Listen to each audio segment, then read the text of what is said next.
10 పైసలు మనకు 90 పైసలు దొంగలకు 25 సంవత్సరాలకు ముందే రాజీవ్ గాంధీ పసిగట్టిన పందికొక్కుల కథ ఇది. వేల కోట్ల బడ్జెట్లు పేదవాణ్ణి అనాథను చేసి ఎక్కడెక్కడి గల్లాపెట్టల్లో నక్కి కూర్చుంటున్నాయో తెలియని పరిస్థితి, దారుణమైన దుస్థితి. ఘోరంగా ఫెయిల్ అయి కోర్టులకెక్కిన సంక్షేమ పథకాల లిస్టులో లేటెస్ట్ గా మన గ్రామీణ ఉపాధి హామీ కూడా చేరిపోయింది. ఇంతకు ఈ పథకాలకు సమాధి కడుతోందెవరు, శ్రాద్ధం పెడుతోందెవరు?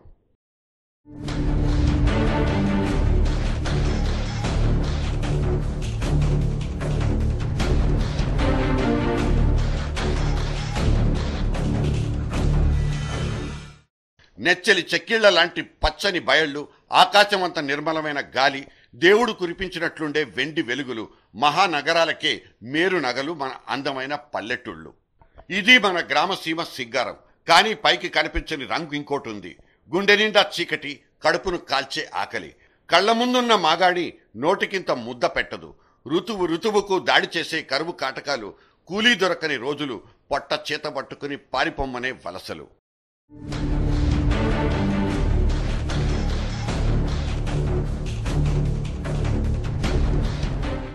కంటతడి పెడుతున్న పల్లె తల్లిని ఓదార్చడానికా అన్నట్లు ఢిల్లీ నుంచొచ్చింది ఒక అభయహస్తం.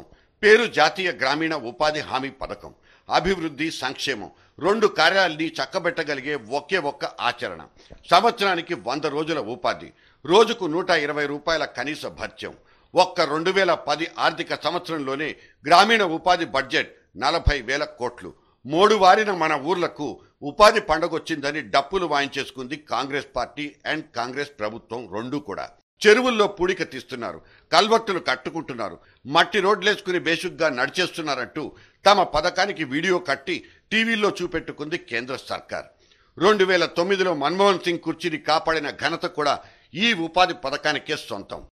काम की गारंटी है, हर ग्राम की गारंटी है, ग्रामीण रोजगार अधिनियम हिंदुस्तान की गारंटी है। ग्राम पंचायत के दफ्तर आना, 15 दिन में जॉब कार्ड बनवा ले जाना, आवेदन देना, काम पे जाना, बैंक पोस्ट ऑफिस खाते में दाम पाना, ना मिले जो सही दाम तो ग्राम सभा में सवाल उठाना, पेड़ लगाना, कुएं खोदना, गांव गांव का आगे बढ़ना गारंटी है। महिला हो या पुरुष बराबर दाम की गारंटी है। ग्रामीण रोजगार अधिनियम हिंदुस्तान की गारंटी है। राष्ट्रीय ग्रामीण रोजगार गारंटी अधिनियम. కానీ నిజానికి జరుగుతోంది ఏమిటి? ఢిల్లీలో గీసిన స్కెచ్ ఒకటైతే జనంలోకెళ్లగానే అది కాస్త తిరగబడిపోయింది. ఆచరణలో పడ్డ తూట్లు పథకాన్ని తలదాకా ముంచేసింది. ఖజానా నుంచి 36,000 కోట్లు జారీ అయితే కనీసం 10,000 కోట్ల విలువైన ఇన్ఫ్రాస్ట్రక్చర్ పనులైనా మన గ్రామాల్లో జరిగింది లేదు. సగం తవ్వి ఆనక గాలి కొదిలేసిన చెరువులు, గుంటల పాలైన రోడ్లు, ఇవే ఉపాధి హామీ పథకానికి జుగుప్సాకరమైన ఆనవాళ్లు. పథకం ప్రకారం ఒక్కో కూలికి దక్కాల్సింది 100 పని రోజులు. కానీ దొరుకుతున్న సరాసరి పని దినాలు 42. 30% మందికి సగం వేతనమైనా చేతికందదు. అంటే దాదాపు 60 రూపాయల వరకు కోత. ఇదో శ్రమ దోపిడీ. పేరుకే కడుపు నింపే పథకం, వాస్తవానికి ఇది కడుపు మీద కొట్టే పథకం. ఉపాధి హామీ పథకం అన్నదాత చావు మీదకొచ్చిందని స్వయాన వ్యవసాయ మంత్రి శరద్ పవారే బాధపడిపోయారు. ఆయన చెప్పింది అక్షర సత్యం. కలుపు తీయడానికి, నాట్లు వేయడానికి కూలీలు దొరక్క రైతులు యాతన పడుతున్న దైన్యం వ్యవసాయాన్ని భ్రష్టు పట్టించింది. ఇప్పుడు దేశాన్ని భయపెడుతున్న క్రాప్ హాలిడేకి ఈ కూలీల కొరతే కరెక్ట్ అయిన కారణం. ఒక్క వేలిముద్రేస్తే చాలు, సందేళ్ల కల్లా అంతో ఇంతో చేతిలో పెట్టే ఈ మాయా పథకం కూలీలకు, వాళ్లను ఆదుకున్నట్లు ఫోదులు పెట్టే దళారీలకు కాసులు కురిపించే అక్షయ పాత్ర. ఈ సందట్లోనే లక్షలాది మంది సూడో కూలీలు పుడతారు. అసలు కూలీలు కానరాక పంట చేలు వాలిపోయి సగానికి సగం దిగుబడి పడిపోతోంది. రైతు రాబడి నేల కట్టుకుపోతోంది. పథకం ప్రవేశపెట్టి గాలి కొదిలేసే ప్రభుత్వాల దగ్గర నిర్వహణలో కనిపించే లోటుపాట్లను పూడ్చుకునే కనీస సంస్కారం లేకపోయిందా? చిన్న పెద్ద కలిపి కేంద్ర ప్రభుత్వం నిర్వహణలో ఉండే మొత్తం పథకాలు 214. వీటిలో జనానికి చేరేవి కొన్నే ఉంటాయి, మిగతావన్నీ అధికారుల దగ్గరే ఆగిపోతాయి. వీటన్నింటి పర్యవేక్షణకు పంచాయతీల దగ్గర ప్రత్యేక యంత్రాంగం అంటూ లేనే లేదు. చాలినంత మంది కార్యదర్శులు లేరు. కనీసం లెక్కలు రాసే గుమస్తాలు కూడా ఉండరు. ఒక్కరో ఇద్దరు ఉంటే వర్క్ లోడ్ భరించలేక నొక్కుళ్లకు బానిసలైపోతారు. ఇప్పుడు ఉపాధి హామీలో జరుగుతోంది కూడా ఇదే తంతు. ప్రాజెక్ట్ మేనేజర్ దగ్గర నుంచి కింద స్థాయి సూపర్వైజర్ దాకా అన్ని మేతకు అలవాటు పడ్డ జీవాలే. అవినీతి అక్రమాలతో కంపు కొడుతున్న ఉపాధి హామీ పథకానికి సంబంధించి ఇప్పటి వరకు నమోదైన కేసులు 48,000. కూలీల వేతనాల్ని భోంచేసిన 12,000 మంది ఉద్యోగుల్ని ఇంటికి సాగనంపడము జరిగింది.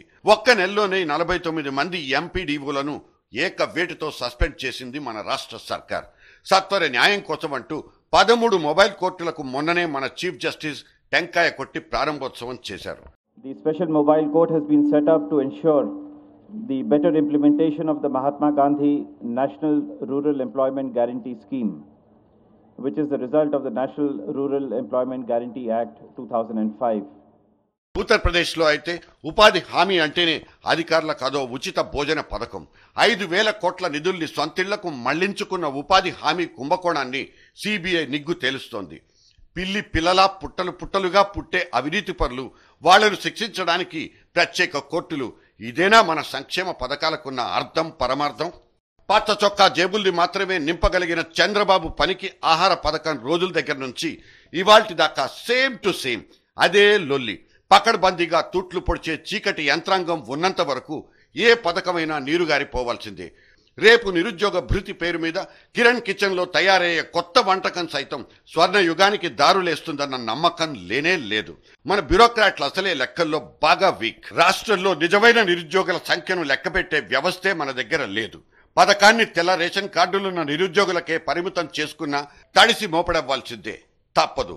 ఒకవేళ నిరుద్యోగులందరినీ కూర్చోబెట్టి నెల నెలా బ్యాంక్ బ్యాలెన్స్ పెంచడం అంటే అది బేవర్సుగాళ్ల తయారీ కేంద్రమే తప్ప ఇంకొకటి కాబోదు. అందుకే నిరుద్యోగులకు డబ్బులిచ్చి చేతులు కడిగేసుకోకుండా సమాజంలో ఏదో ఒక చిన్న సైజు బాధ్యతనిస్తే మంచిదన్న ఇంకో విలువైన సూచన. ఎన్నికలొచ్చే ముందు పుట్టే ప్రతి పథకము ఓట్ల కోసమేనని కిరణ్ సార్తో పాటు మనకు తెలుసు.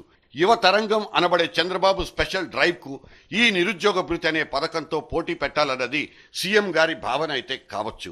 చంద్రబాబు నగదు బదిలీ పథకానికి, మన్మోహన్ సింగ్ సబ్సిడీ మళ్లింపు పథకానికి ఈ కిరణ్ స్కీమ్ ఒక నకలేనన్నది ఇంకో సందేహం. ఈ నిరుద్యోగ సంక్షేమ పథకానికి సొమ్ములు ఎక్కడి నుంచి తెస్తారు? మిగతా సబ్సిడీలకు కోత పెట్టుకునే ధైర్యం ముఖ్యమంత్రి దగ్గరుందా? అన్ని అనుమానాలే. ఉపాధి హామీతో రూరల్ ఇండియా ఎంత బాగా షైన్ అయిపోయిందో మనం చూస్తూనే ఉన్నాం. రేపటి నుంచి మన మీద వచ్చి పడే ఉద్యోగ పథకాలు, నిరుద్యోగ పథకాలు కూడా అంతే. వాళ్లకు ఓట్లు కురిపిస్తాయి సరే, మన పేట్లు మారతాయా అన్నదే ప్రశ్న. ఇంతకు మనకున్నవి సంక్షేమ పథకాల లేక సంక్షోభ పథకాల?